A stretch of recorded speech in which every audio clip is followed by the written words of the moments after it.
Hey guys, it's Innr BHA here, bringing you a new video. Now I know it's been a couple of weeks since I got a video out there, and I apologize for that. But today we are going to take a look at some new smart plugs that I got from a company called Innr.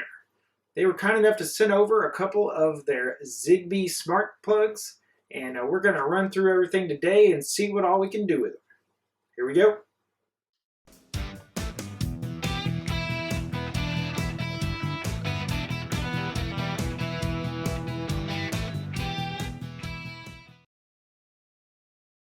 Alright, so you can get a 2-pack of their Zigbee smart plugs on Amazon for about 35 bucks.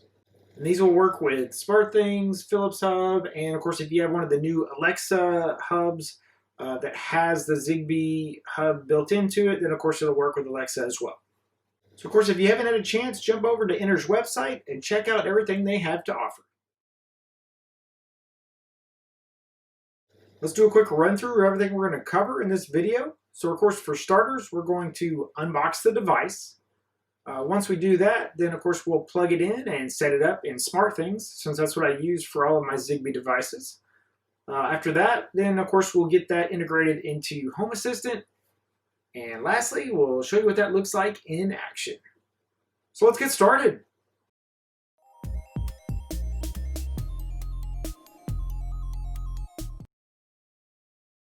Alright, so as you can see here, it is a 2-pack of their smart plugs.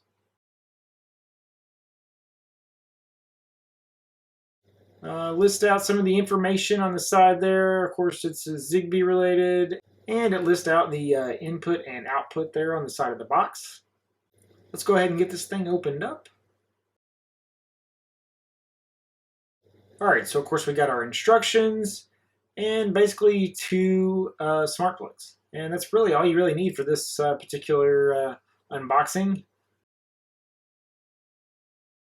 They're pretty small form factor, similar to some of the Tuya smart plugs that I've seen.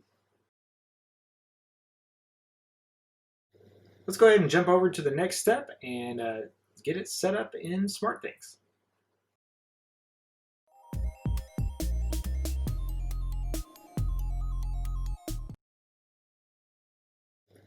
Alright, so my plan for this setup is going to be to add them onto just a regular power strip, which has my 3D printer, which is a CR10 by Creality, and a Raspberry Pi, which I have Octopi or Octoprint on it, which controls my printer.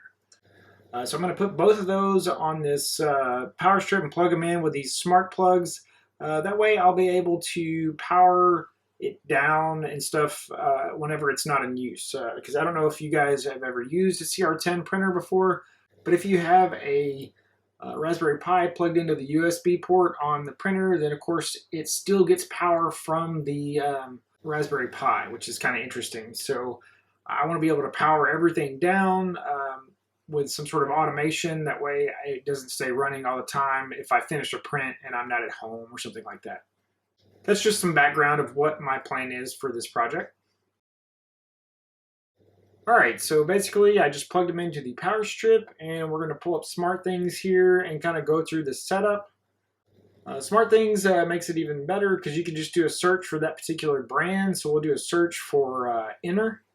And of course it popped right up. It's an outlet, so we'll select that. And then of course it'll kind of go through the final setup here.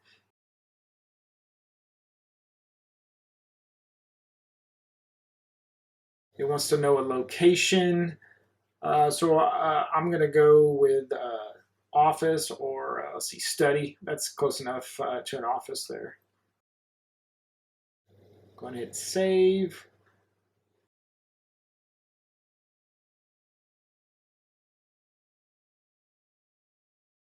So we'll call this one CR10 plug, because it's going to be the power on and off for that CR10. And that's it. The setup for the other one will be pretty much identical. So as you can see, very easy to do in Smartthings. The nice thing about this as well is you don't need any special device handlers. It should work right out of the box. And as you can see, there's kind of my setup there. Like I said, I have the little power strip underneath my desk, and it's got the plug for the CR10 printer, and then the other plug is for the Octopi Raspberry Pi. So we're ready to go and get this kind of set up in Home Assistant.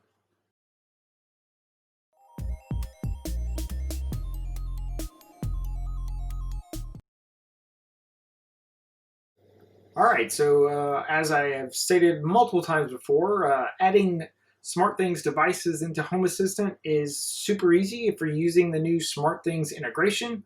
We don't even have to restart Home Assistant anymore. All we have to do is basically go into our integration section here, go down to Smartthings, hit those little 3 dots, and then of course we'll do a reload on that integration. And I've already done that here, so just kind of move ahead. As you can see, there is the CR10 plug. And let's see, scroll down here. There's my other one, Octo Print plug. So they're both set up now in Home Assistant, pulling that in from Smartthings. We'll go ahead and click on one of these here. And as you can see, it's a pretty simple deal. It just comes in as a switch, so you can power it on and off. I updated the icons to reflect my 3D printer and stuff like that, but you don't necessarily have to do that. But that's it. It's added into Home Assistant. It's integrated through Smartthings. Let's go ahead and move on to that last step, and we will see it in action.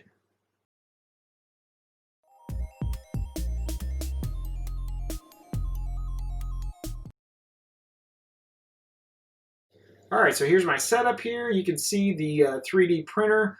And if you look kind of in the back here, you can see the little Raspberry Pi. I'll kind of zoom in a little bit here so you can take a look at it. There's the Raspberry Pi. Everything is currently turned off. Now down in the bottom corner, I have the 2 switches, so we'll go ahead and power those on. There's the CR10, and there's the Octopi print plug. Everything should start powering on. There it goes. And that's pretty much it, guys. So now I have a couple of smart plugs that I can set up with some sort of automation to power these on and off when needed to. That way they don't stay running if I finish a print job or anything and I'm not home, but they work great. The integration within the Home Assistant was super easy, of course. And again, these are super responsive plugs. Like I said, you get a 2-pack for 35 bucks. Not too bad on Amazon. Certainly a little bit more expensive than some of the Tuya ones, but to me the Zigbee is probably way more responsive and a lot more reliable than, of course, the Tuya with Tasmoda or something running on them. So just something to think about there. If you're not too worried about it and you're happy with some latency or anything like that with the Tasmoda Tuya devices, then of course those will work fine for you as well. But if you haven't had a chance, jump over to Innr's website, check out everything else they have to offer. Tons of other products besides just these smart plugs. Definitely worth checking out. Let's do a quick run through of everything we covered in this video. So of course, for starters, we unboxed the device. Once we did that, then of course we plugged it in and set it up in Smartthings. After that was up and running, then of course we got it integrated to Home Assistant, which was super easy to do. And lastly, I kind of showed you what that looked like in action. As always, I want to thank everybody for donating to my Buy Me a Coffee link. Every little bit helps. If you haven't had a chance, jump over to my Teespring merchandise page and check out all the Burns home automation merchandise. Those make great Christmas gifts this time of year. If you're still looking for a good VPN service, check out IPVanish. I have the links in my description for all these down below, so you definitely want to check all these out. And if you liked the video, please subscribe to my channel. If you have any questions or comments, hit me up in the comments below. As always, if there are any videos out there that you would like to see that I don't already have out there, let me know in the comments as well, and I'll see if I can't get something put together for you guys. Otherwise, I'll see you guys around. Thanks!